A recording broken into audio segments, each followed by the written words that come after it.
Fellas, did you actually think I would be reviewing a non-Nike shoe on this channel? What are you, crazy?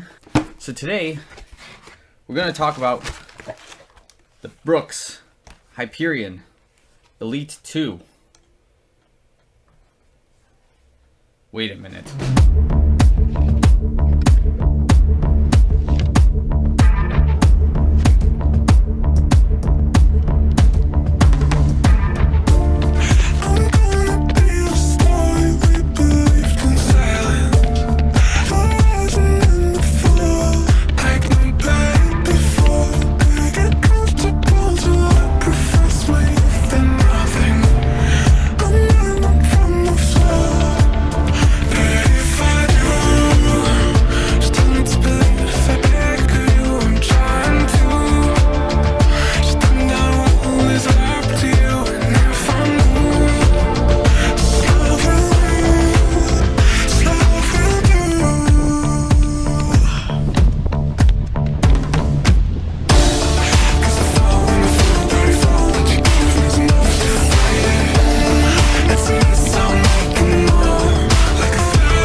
So before we even begin, if you like the montage, please like the video, subscribe to the channel. Lots of other cool stuff coming up, so enjoy the ride. So before we even talk about the Hyperion Elite 3, let's jump into a time capsule here to about 2015, 2016, to the Brooks Adrenaline GTS 16. This is probably one of the first shoes that I ever had that really changed the way I was running overall. Because back in the day I was a really heavy heel striker, and the shin splints got really bad while running in the shoes that weren't really fit for me. So I went into a mom and pop shop out in the suburbs of the city, and they basically referred me to this particular pair of shoes, which ultimately changed me from heel striking to more of that midfoot kind of development. And since then, this shoe has seen probably over 500, 600 miles. It's got holes all over it. It's like ripped up pretty badly, but this is kind of like the genesis of me jumping into later like the Hoka One One shoes, and then eventually into a more Nike brand loyalistic kind of training. But yeah, that's kind of our time capsule. So when I'm thinking Brooks, I always remind myself of the good old days when running in a Brooks pair of shoes was going to be nice and helpful, and it was just going to end up being a good ride. So as I was feeling that, this is such a heavy shoe. Man, 4 years in the running world is a lot. So, anyways, let's get back into the Hyperion Elite 3. This is what you're probably here for. So, first off, wow. That's what I can say probably to start off. This is definitely a very great overall competitor in the carbon racing shoe market, as far as I'm concerned. Now, that being said, everything I'm going to say right now is going to be in comparison to most likely the Next Percent and a few other running shoes that are more of the Nike brand. I have not run in the Endorphin Pro from Saucony. I have not done the Meta Racer from Asics. I have not run in the Carbon X from Hoka One One, so I don't have many other reference points other than the Next Percent. So here we go. The ride of the shoe, very stable, very comfortable, felt exactly how I thought it was going to feel in terms of when we started moving. But what kind of threw me off was I was expecting this DNA flash foam here.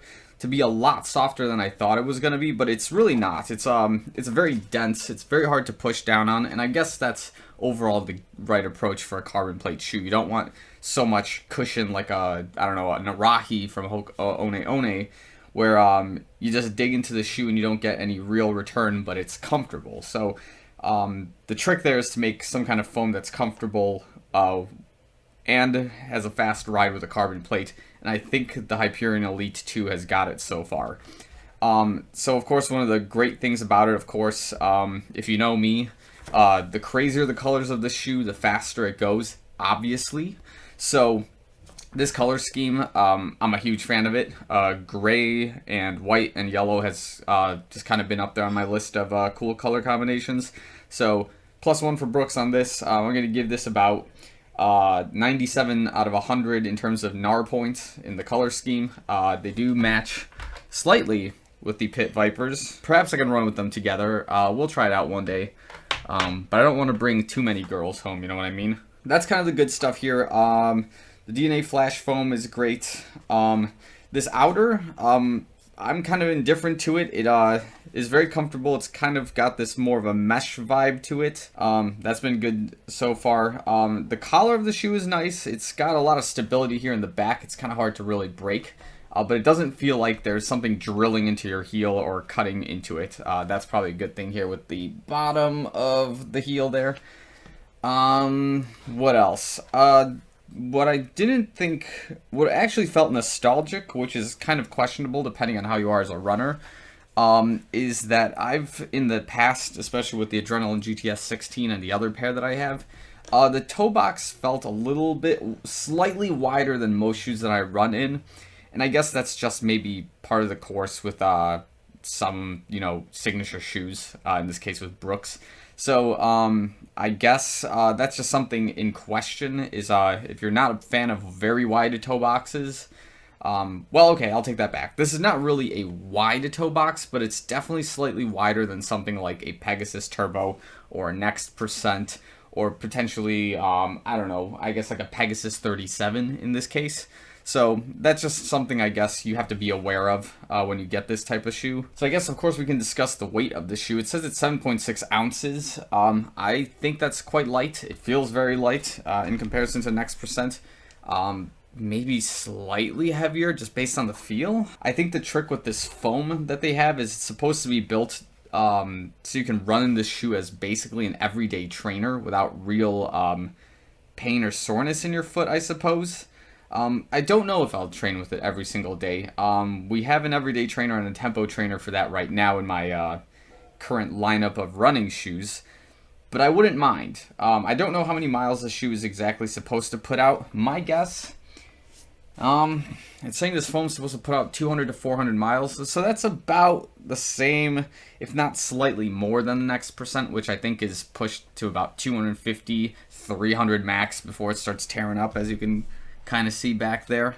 So that's good news. Of course, if you purchased a stockpile of these at the price I got them at, then yeah, you would be totally probably training in these. Something that I think I'm probably going to be an overall fan of in terms of their engineering and weight reduction critical thinking from Brooks is probably removing this heel from being this kind of flat or elongated portion. I think removing this section of it definitely helped them lose some weight on the shoe in the long run.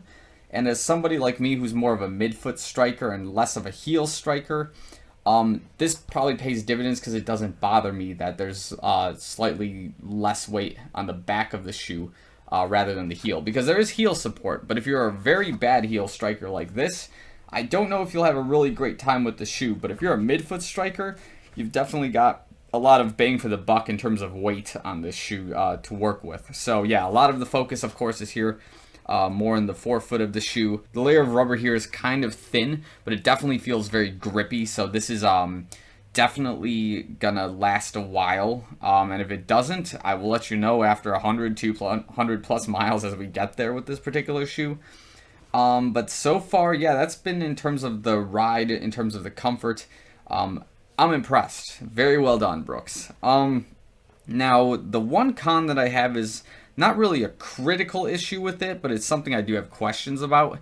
And of course, because I haven't been running in a Brooks shoe for a very long time, I don't know how to feel necessarily about this technology, I guess you can say.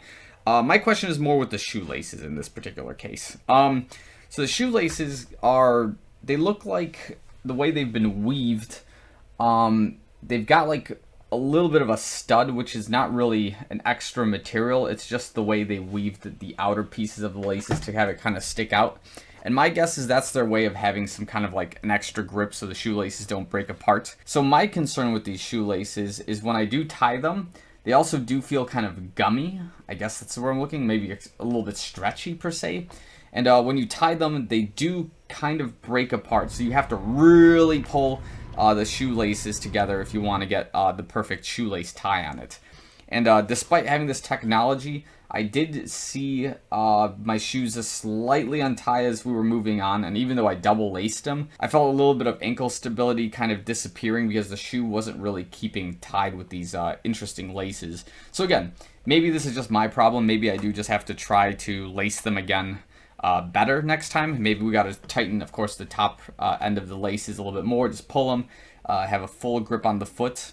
But again, we'll report back on that after, I'm going to say 50 miles. We'll do a 50-mile review of this shoe after I do a few threshold workouts and a few other tests on it, because I did only run a 10K in this shoe as a test. I was going to try to do a long run, but I didn't want to go too far with the shoe and expect it to go poorly. So let's compare the Brooks Hyperion Elite to the next percents, shall we? Of course, the heels built slightly different. Of course, different foams technologies. I'm guessing this is ZoomX foam is supposed to be the competitor for the DNA Flash or whatever it is. Bottoms are slightly different, of course. I think this resembles, in terms of looks, more of the Carbon X. But don't quote me on this because, again, I don't own a pair of Carbon X, but Carbon X is from Hoka. But that's what they kind of look like. What else can we compare to? Of course, the uppers are slightly different as well. Obviously, they both have like this interesting mesh material they both kind of play around with. So I think with the next percent, in addition to having a slightly tighter toe box and that carbon plate, that's kind of what gives this shoe its signature feel. Whereas the Brooks, I think a lot of it is more in this DNA Flash foam with the carbon plate, and with the slightly wider toe box, it gives you a different feel while you're racing or running in it. And what else can we compare? Again, it's hard to say which one's better of the two because that's such a loaded question. First off, like I've put over 800 miles in like at least 4 different pairs of next percents, whereas I've only put a 10K in the Hyperion Elite. So can't really give you a definitive answer on that, really. And I'm sure they're going to have like pros and cons both ways in terms of which one will perform better at what distance. They're both supposed to be the competitors in the carbon fiber plate racing shoe markets, whether it be the half marathon, marathon, you name the distance. So we'll get back to you on that. But again, buying the Hyperion Elite was kind of an impulse buy. Even though I was eyeing the shoe for a little while, the price I saw it for as a restock pre-order, I couldn't pass it up. So that's why I have them right now. So knowing what I know, would I return the shoes? Absolutely not. We're definitely going to keep training with them. And even if I never race in these, at least having them as a threshold and maybe even an everyday runner if we're really feeling, kind of high in the sky, we can totally use these as an everyday trainer, but I already have a lot of everyday trainers to pick from, so hopefully we don't have to result into this unless, of course, we're just feeling pretty good. If we're feeling like kings, maybe we will do it that way. So, overall thoughts on the Hyperion Elite. This is definitely a very flashy shoe, definitely a fan of the colors. In the terms of the carbon fiber plate racing shoe market, this is definitely Brooks's forerunner, no pun intended, in that specific genre of running. Of course, a lot of things are going well for the shoe. There are some things in question with the shoelaces and the way the shoe is tied ultimately that I have concerns with. But in terms of the technology with the carbon fiber plate and the DNA Flash foam, Everything's working really well, and I think you can have a really good race, really good run, and really drop a lot of miles out of this shoe if you so choose. That's kind of where we sit with it right now, but again, we still have a lot of practice, a lot of research, and a lot of training to do in this particular shoe before I can give you some final thoughts on it. But that's where we stand right now with it. So again, if you like the review, please like the video, subscribe to the channel, and yeah, we're gonna have some more stuff coming out as we go along. So yeah, again, thanks for watching the video, and I'll see you guys real soon.